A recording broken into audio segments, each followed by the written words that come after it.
જો હજુ સુધી તમે તમારા ફાસ્ટેગનું કેવાયસી અપડેટ નથી કરાવ્યું તો તમારે ચિંતા કરવાની કોઈ જરૂર નથી, કારણ કે આ વિડીયોમાં હું તમને સાવ સરળ સ્ટેપ્સમાં એ સમજાવીશ કે તમે તમારું કેવાયસી કેવી રીતે અપડેટ કરી શકશો।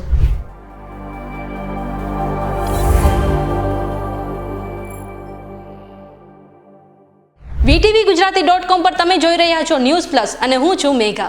National highway authority of India એટલે કે NHAI પોતાની વન વ્હીકલ વન ફાસ્ટેગની પહેલ લાગુ કરવા જઈ રહી છે, એટલે કે હવે એક વ્હીકલમાં એક જ ફાસ્ટેગનો ઉપયોગ કરી શકાશે। હવે NHAI તેના ફાસ્ટેગની કેવાયસીની અપડેટ કરવાની મર્યાદા 29 ફેબ્રુઆરી 2024 સુધી લંબાવી દીધી છે, પરંતુ જો તમે 29મી ફેબ્રુઆરીની આ નવી ડેડલાઇન સુધી તમારો ફાસ્ટેગનું કેવાયસી અપડેટ નહીં કરો તો તમારો ફાસ્ટેગ 1 માર્ચે ડીએક્ટિવ થઈ જશે અને તમારે ડબલ ટોલ ટેક્સ ચૂકવવો પડશે। તમે ઓનલાઈન અને ઓફલાઈન બંને રીતે કેવાયસીનું અપડેટ કરાવી શકો છો, અને જો તમારે ઓનલાઈન કેવાયસીનું અપડેટ કરાવવું છે તો સૌથી પહેલા આ ડોક્યુમેન્ટ્સ ભેગા કરી લો। તમારા આઈડી અને એડ્રેસ પ્રૂફ માટે પાસપોર્ટ, વોટર આઈડી કાર્ડ, આધાર કાર્ડ, ડ્રાઇવિંગ લાયસન્સ અથવા પાન કાર્ડમાંથી કોઈ પણ એક, આ ઉપરાંત વ્હીકલની RC એટલે કે રજિસ્ટ્રેશન સર્ટિફિકેટ અને એક પાસપોર્ટ સાઇઝનો ફોટો જોઈશે। હવે જો તમે આ ડોક્યુમેન્ટ્સ ભેગા કરી લીધા છે તો હું તમને જેમ જેમ કહેતી જાઉં તેમ ફોલો કરતા જાઓ। સૌથી પહેલા તમારા ફોનમાં અથવા તો કમ્પ્યુટર સ્ક્રીનમાં દેખાતી આ વેબસાઇટ ખોલી લો। હવે જમણી બાજુ જે ઉપરની તરફ લોગિનનો ઓપ્શન દેખાય છે તેના પર ક્લિક કરો।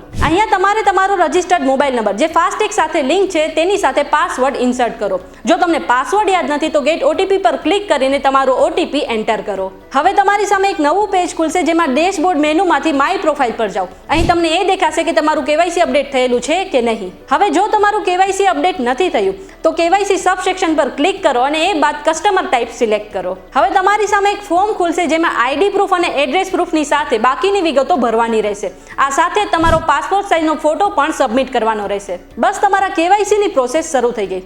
હવે તમે તમારા કેવાયસીનું સ્ટેટસ પણ ચેક કરી શકો છો। આ માટે તમારે ફરી એ જ વેબસાઇટમાં જવાનું છે જ્યાં તમે કેવાયસીની પ્રોસેસ શરૂ કરી હતી અને ત્યાં જઈને તમારે લોગિન કરી દેવાનું છે।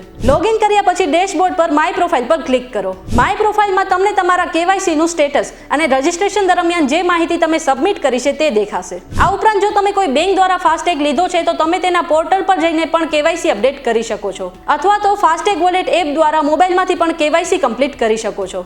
આ સિવાય તમે ફાસ્ટેગનું ઓફલાઈન કેવાયસી પણ કરાવી શકો છો। આ માટે તમે જે બેંકમાંથી ફાસ્ટેગ લીધો છે તે બેંકની બ્રાન્ચમાં જઈને કેવાયસી કરી શકો છો। જો તમને કોઈ મદદ અથવા માહિતીની જરૂર હોય તો તમે નજીકના ટોલ પ્લાઝા અથવા તો ટોલ ફ્રી નંબર 1033 પર કોલ કરીને માહિતી મેળવી શકો છો। જો આજના વિડીયોમાં તમને કંઈ નવું જાણવા મળ્યું હોય તો લાઈક અને શેર કરવાનું ન ભૂલતા, અને આવી જ અપડેટ માટે જોતા રહો news plus only on VTVGujarati.com।